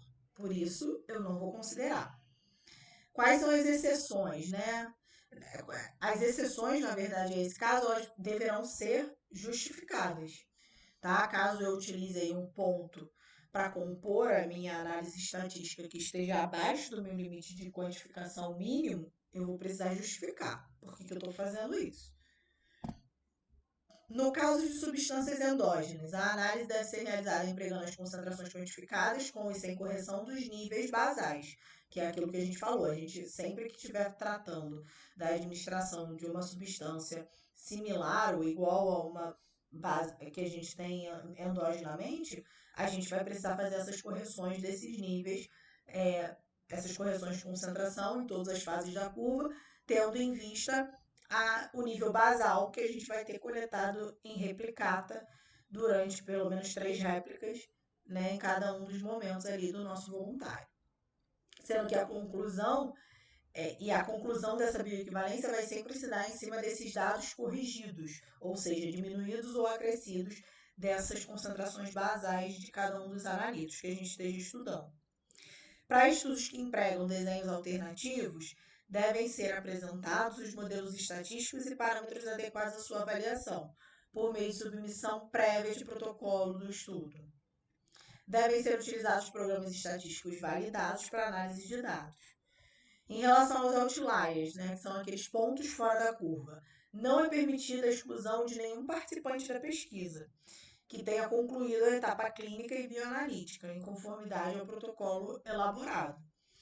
Aí, a exceção aqui é justamente aquele caso em que a gente viu que o participante tem lá uma concentração, na verdade, um limite de quantificação dele inferior, ele está acima, está 5% acima da concentração máxima. Né? E se esse é um comportamento que persiste, aí a gente vai poder não utilizar dentro do contexto de análise estatística o dado daquele paciente. Então, para a exclusão de participantes do estudo, é necessário que seja configurada a violação de critérios previamente estabelecidos no protocolo de estudo e não é permitida a utilização de teste estatístico para identificação de outlier, ou seja, valores aberrantes, com o objetivo de excluir da análise estatística dados de participantes do estudo. Como deve ser feita a apresentação dos dados? Todos esses dados, né, de área sobre a curva, Tmax, Cmax, eles vão ser apresentados na forma de uma tabela com todos os parâmetros farmacocinéticos avaliados no estudo. Então, eu vou ter ali os valores individuais de cada indivíduo, a média aritmética, média geométrica, o desvio padrão e o coeficiente de variação. Porque dessa forma eu consigo permitir a visualização da variabilidade do comportamento dos dados que eu obtive aí desse estudo. Além disso, a legislação vai dizer que, uma vez coletados esses dados, eles precisam passar por uma transformação logarítmica. O que é isso? Os parâmetros principais eles vão ser transformados em algarismo natural antes da análise. Então, a gente vai ter ali, principalmente, a área sobre a curva, do 0 ao t, para te dar a extensão de absorção, e o C máximo, né, sendo transformados aí em logaritmo natural. Por que eu faço isso? Porque os dados farmacocinéticos normalmente apresentam uma distribuição assimétrica. E essa transformação logarítmica em log natural vai reduzir essa variabilidade. Tá? Então, aproximando aí os dados de uma distribuição normal, que é aquela distribuição gaussiana que a gente está acostumado a ver, né? E melhora, portanto, a validade da análise estatística. Então, se a análise for feita sem essa transformação, o pesquisador vai ter que justificar, tá? Então, a gente transforma em log natural para diminuir, basicamente, ali a variabilidade, tá? E aí, com isso, a gente tem uma melhora da validade da análise estatística. Então, por isso que a legislação vai dizer que a gente tem que fazer essa transformação logarítmica. Além disso, ela diz também que a gente tem que aplicar aí o ANOVA. Então, após a transformação logarítmica, a gente vai aplicar a análise de variância, que avalia as fontes de variação do estudo. Então, ela vai avaliar ali a interferência da formulação, teste e do comparador, porque tem diferenças entre os recipientes ali na formulação que podem estar afetando essa farmacocinética e esses parâmetros, por sua vez. O ideal é que não afetem para que sejam bioequivalentes e reproduzam ali os comportamentos, mas pode acontecer de ter alguma influência. O período, a sequência, o voluntário, enfim, tudo isso vai ser analisado aí pela análise de variância. E aí, qual o objetivo principal? É estimar o erro experimental, né? A variabilidade residual associado ali àquelas medidas.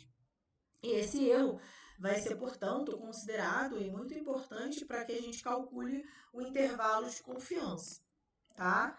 E aí como que a gente vai construir esse intervalo de confiança de 90%? Com os resultados dessa análise de variância, a gente vai conseguir calcular um intervalo de confiança de 90% para que a gente consiga comparar o teste com referência. Então, inicialmente, o intervalo de confiança ele vai ser calculado na escala logarítmica e depois eu vou aplicar o antilogaritmo para obter as razões entre as médias geométricas. E aí eu vou fazer sempre ali a correlação de todos os parâmetros. Área sobre a curva do teste sobre área sobre a curva do comparador ou referência. C máximo do teste com C máximo do comparador ou referência. E essas razões são normalmente expressas em percentuais. E elas precisam estar entre 80% e 125%, ou 0,8% e 1,25%, tá? Para que esses medicamentos sejam considerados bioequivalentes ou, né, aprovados aí no ensaio de biodisponibilidade relativa. E aí, gente, percebam que o tempo todo a legislação dá muita ênfase para área sobre a curva e C máximo, e diz que inclusive são eles que vão atestar aí a questão da bioequivalência. E aí tem um parâmetro, né, que a gente mencionou e que ela depois também não fala mais, que é o T máximo, que ele normalmente ele não vai entrar no cálculo principal da bioequivalência. Porém, em alguns casos, quando ele for relevante, por exemplo, para medicamentos de ação muito rápida, a gente vai ter que fazer uma comparação de T máximo também, tá? E entender ali qual é a variação que está tendo do medicamento teste em relação ao comparador ou referência, tá? Em relação ao número de participantes, o número de participantes da pesquisa deve assegurar o poder estatístico suficiente para a rejeição da hipótese nula de não bioequivalência, não sendo permitido um número inferior a 12 participantes. Então, no mínimo 12. O protocolo do estudo deve estabelecer número suficiente de participantes de pesquisa, prevendo possíveis desistências e exclusões. Então, assim, se no mínimo eu tenho que ter 12, eu não vou admitir só 12, né? Eu vou admitir aí um número maior, porque ao longo do caminho eu posso ter ali intercorrências que levem esse participante a desistir ou a ser excluído. Então, eu preciso me atentar para esse fato. E para determinar o número de participantes de um estudo, eu vou sempre considerar a questão do coeficiente de variação intra-indivíduo, o nível de significância, né, de 5%, o poder estatístico tem que ser maior ou igual a 80%, o desvio que eu espero ter com essas formulações e os limites, né, que eu pretendo alcançar para testar essa biodisponibilidade relativa ou bioequivalência de entre 80% e 125%. E aí, para a gente né, decorar aí alguns percentuais importantes.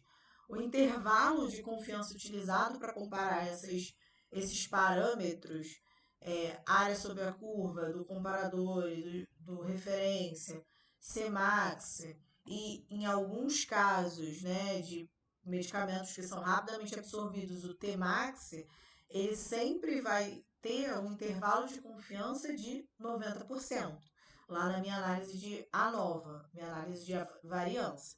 O nível de significância vai ter que ser sempre 5%, o poder estatístico mínimo 80%, o limite de bioequivalência para que seja testado é que eu tenha ali essa relação de percentuais entre esses parâmetros entre 80% e 125%, número de participantes igual a 12 no mínimo, e a exclusão de outlier sempre tem em mente que é negativa, eu não posso excluir, ela é proibida. Agora, só vou poder excluir mediante uma justificativa, né, de que houve ali alguma contradição em relação ao protocolo desenhado.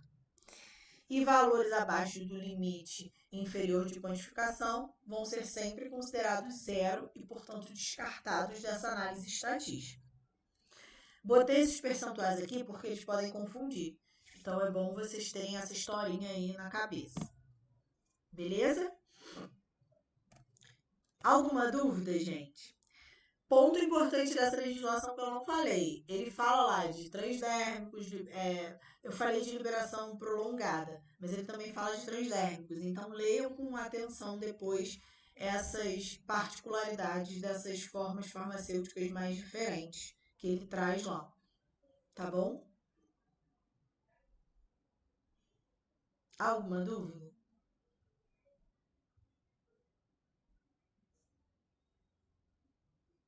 Tá de boa?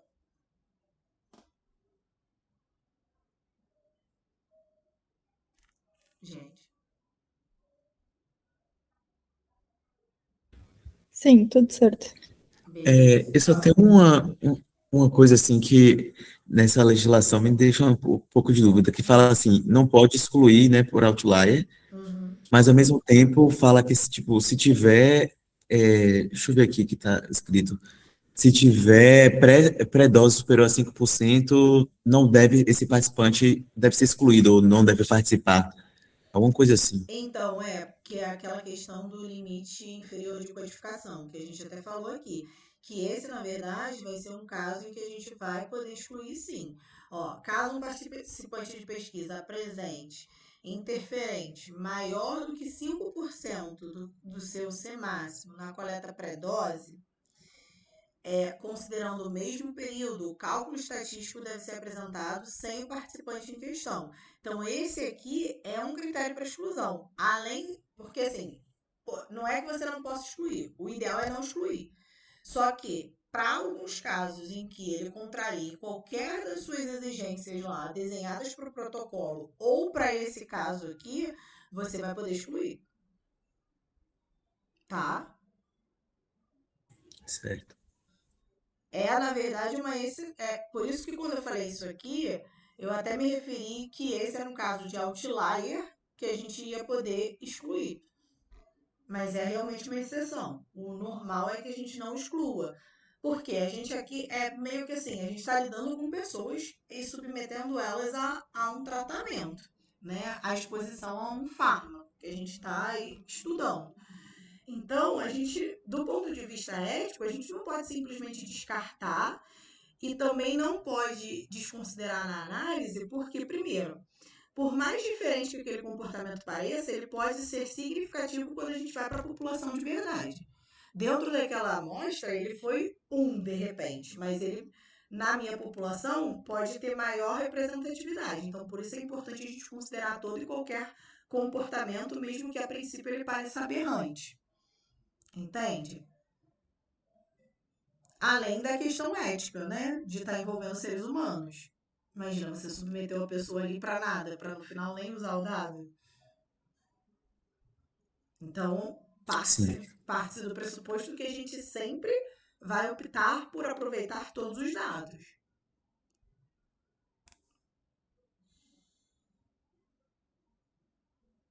Beleza. Então, caso um participante de pesquisa apresente interferente maior do que 5% do que o seu C máximo, na coleta pré-dose, no tempo lá zero, então, sei lá, no tempo zero eu quantifiquei e aí eu já tenho ali algum analito com 5% de concentração maior do que o C máximo esperado para esse fármaco, né? Considerando ali o período analisado. Então, esse cara, eu já vou tirar esse participante, tá? Porque esse analito que está sendo, foi codificado nessa pré-dose, né? Antes de eu administrar meu fármaco, ele é um interferente.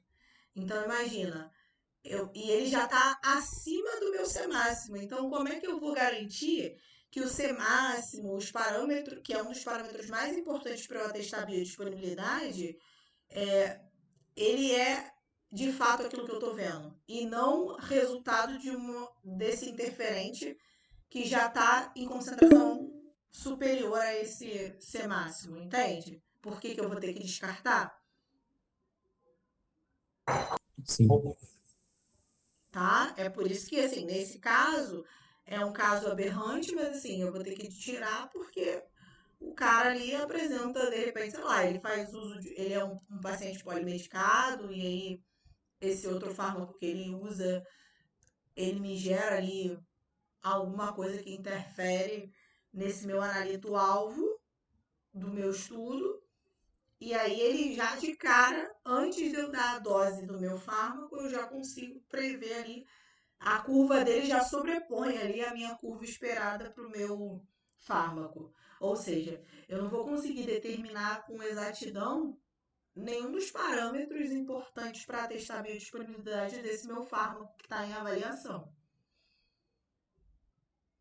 E esse é um caso que, assim, claramente a gente vai tirar. É porque ele não é um outlier, não é um cara que, por exemplo, participou de todo o estudo, a gente quantificou tudo e deu um resultado muito diferente, por alguma característica, até de repente intrínseca do cara. E aí, se é uma característica intrínseca dele, eu não posso descartar, porque isso pode representar ou eu posso ter maior incidência dessa característica na minha população real. Aqui não, aqui é um interferente. É diferente. Eu não consigo, é um interferente que faz com que eu não consiga é, estimar com precisão e exatidão necessárias, principalmente exatidão, né? Estimar com exatidão necessária os meus parâmetros cinéticos, que são imprescindíveis para eu tirar a conclusão se é bioequivalente ou não. Então não é um outlier, ele é um interferente, por isso ele vai ser excluído. Um outlier é eu ser submetida a todo ensaio igual a todo mundo, ter lá todas as medidas, e em vez de eu ter 10 de C máximo, eu tenho 5 de C máximo, porque, por exemplo, eu sou uma metabolizadora rápida. Eu tenho um fenótipo ou um genótipo de metabolizador rápido. Mas isso não pode ser um motivo para que ele me exclua do estudo e diga, então, que o medicamento dele é bioequivalente. Porque, por exemplo, eu posso estar prejudicando a relação de C máximo lá, né, a média, né, a relação entre as médias dos parâmetros, posso estar jogando essa relação para baixo e ficando menor do que 80%. Mas aí ele não pode me excluir, ele pode justificar tecnicamente, e mesmo assim, de repente, demonstrar que é bioequivalente. Tá bom?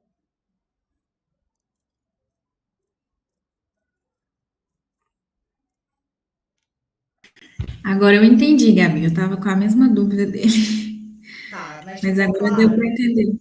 Aham. É diferente, assim. Lá é interferente, não é um outlier. Outlier é aquilo mesmo. Porque em análise estatística puramente, quando a gente está tratando dado, né, sei lá, até codificação de um analito dentro, sei lá, teor. A gente, em alguns contextos, a gente pode concluir que, putz, isso aqui é um comportamento aberrante, isso não reproduz o comportamento da minha população. Só que nesse caso, a minha população ela é muito maior, né, do que, por exemplo, quando eu estou dizendo ali de análise de teor em um lote, né? E aí eu analiso ali uma amostra representativa daquele lote. Nesse caso, eu poderia até dizer, tem um comportamento aberrante aqui e tirar aquele ponto. Mas quando eu estou falando de um ensaio clínico, o buraco é muito mais embaixo, né? São Por que teve esse comportamento? Será que é um outlier mesmo? Na verdade, é como se não existisse outlier, né? Se o cara foi recrutado, atende às questões ali do protocolo, foi incluído, ele pode só ter características ali que levem àquele comportamento. E eu tirar ou incluir Um dado pode significar uma manipulação de resultado para atestar essa bioequivalência. Era isso que eu ia falar, meio que para empurrar a sujeira para debaixo do tapete, né? Não burlar. Exatamente, exatamente. Por exemplo, por isso é importante eu lá na fase de recrutamento fazer aquele estudo de genotipagem e fenotipagem e ter muito bem caracterizado o perfil desses participantes de pesquisa, né? Fazer ali uma pré-análise, uma análise durante e uma análise posterior de todos os parâmetros que são relevantes para quando chegar nessa fase da coleta de dados, se eventualmente eu me deparar com um resultado desse, eu consiga respaldar e justificar tecnicamente, de modo a não viabilizar a minha pesquisa nem o meu resultado, tá? E, por exemplo, assim, se tiver algo lá na fenotipagem, né, no teste genético lá, eu posso caracterizar isso como interferente ou não? Não, na verdade, assim, você vai caracterizar. O importante é que você caracterize como esses participantes são. E aí, diante de um resultado desse, você vai inclusive linkar com uma informação dessa. Olha, esse cara aqui, ele ficou aquém em termos dos parâmetros da IC máximo, de T máximo, porque ele tem um tipo de metabolização, né, a gente genotipou aqui, ele é Diferente. exatamente. Isso vai me dar subsídio, inclusive, para não excluir ele e para mesmo assim eu conseguir atestar a minha biodisponibilidade, a minha biodisponibilidade relativa e bioequivalência. Entendi.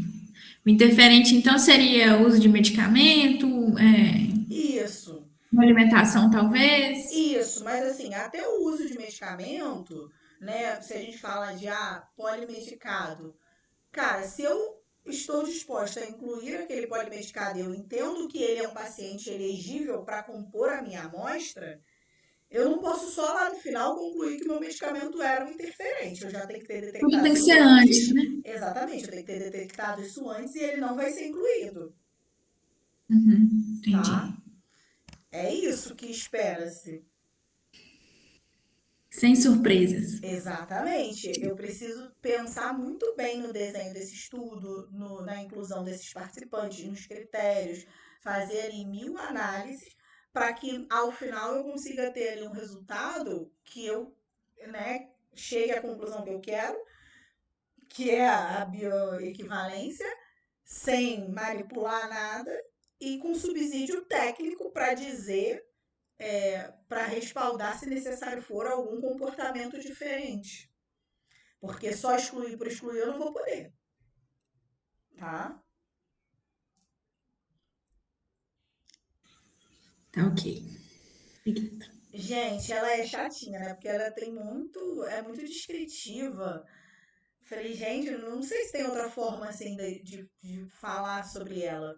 Mas eu acho que também a gente fazendo exercícios, né? Porque a gente vai ter uma lista dela, aí vai ficar mais claro também. Aí vocês vão conseguir perceber, né? Se entenderam os conceitos, vão ver ali na prática o que é, o que não é importante. Porque é tanto detalhe que de verdade, assim, o que a banca pode dar ênfase? Algumas coisas eu tentei destacar aqui e está destacado no slide, mas é muita nuance. Se a banca quiser ser chatinha, essa seria uma questão difícil, na minha opinião, do conhecimento geral, junto com alguma da atualização da 344, que eles adoram. Gente, vamos fazer o seguinte, vamos parar por aqui. Na semana que vem a gente vê a 749 e a gente começa a ver as de produtos de degradação também. Eu vou liberar para vocês um material de guia de transporte de biológicos, meio bisurado, para que vocês leiam, e junto com a IN, tá?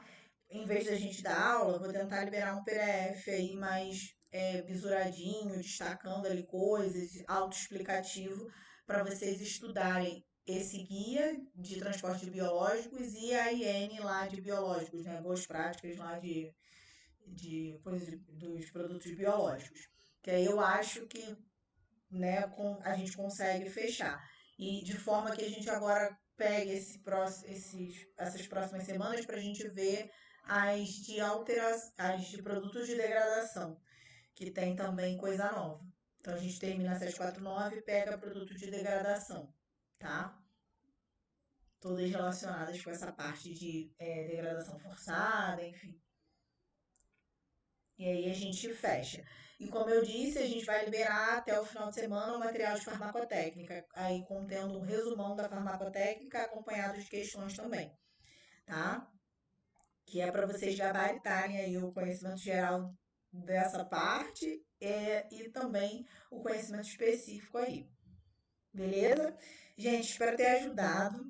Essa daí foi chata até para mim, porque é muito descritiva, né? Então, tentei ali dar uma simplificada, resumir alguns pontos e espero que tenha ajudado. A gente em breve vai disponibilizar essa aula também e a lista de exercícios da 742, tá? E aí, qualquer dúvida, vocês me sinalizem, vão falando lá no grupo ou lá no individual. Vamos com tudo. Olha isso, a gente começou a usar o cheios, agora só tá ficando sobrevivente. É isso que eu digo. Eu sei que o povo trabalha, né? Tem muita gente que tá comprometido com o processo e não pode estar aqui. Mas é isso, sobre isso.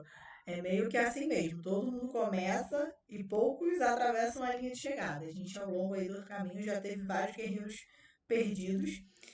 E é por isso que eu falo que a seleção ela já começa bem antes. Então, quem vai chegar lá no dia dessa prova com sanidade mental e se manteve ali realmente estudando, dando tudo de si, já está com 70% do caminho andado, né? Chegar lá agora é só a cabeça no lugar e botar as coisas em prática, que vai dar certo.